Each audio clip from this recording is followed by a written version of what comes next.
نعتذر جمهور نادي الهلال على الخسارة المريرة وخروجنا من دوري 16، ونتمنى إن شاء الله أنه في قادم الأيام ونحن نتحمل، أنا خصوصا أتحمل جزء كبير، وأعتذر نيابة عن الجميع من الكبير إلى الصغير حقيقة في هذه المباراة خصوصا اللي شاركوا.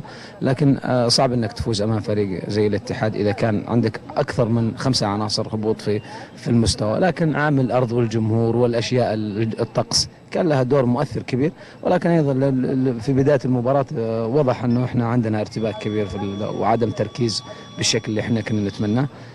هذه هي حال كرة القدم. أتمنى وأبارك لفريق الاتحاد، فريق كبير، وأتمنى له والفرق السعودية الأخرى مواصلة المشوار، وإن شاء الله ربي إن شاء الله يكرمنا ويكون من أكثر إن شاء الله السعوديين متواجدين في الأدوار المتقدمة إن شاء الله. كابتن سامي، لو تسمح لي أتكلم عن المباراة، البعض يحمل دفاع الهلال الثلاثة. شوف، أنا لا أحمل أي أحد مسؤولية خسارة اليوم. إن خسرنا جميعا، وإن فزنا جميعا.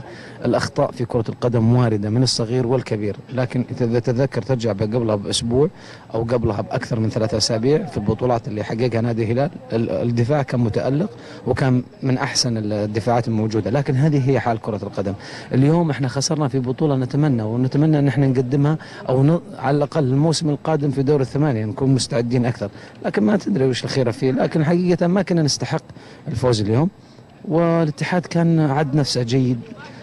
تعرف انه ما حقق ولا بطوله محليه، واليوم نزل بجديه ونزل بتكتيك ونزل بروح ونزل كل ما عنده، استطاع ان يفوز. نبارك له الحقيقه، ونتمنى ان شاء الله لجميع الفرق بما فيهم نادي الاتحاد خصوصا السعوديه انه نشوفهم في ادوار متقدمه ان شاء الله.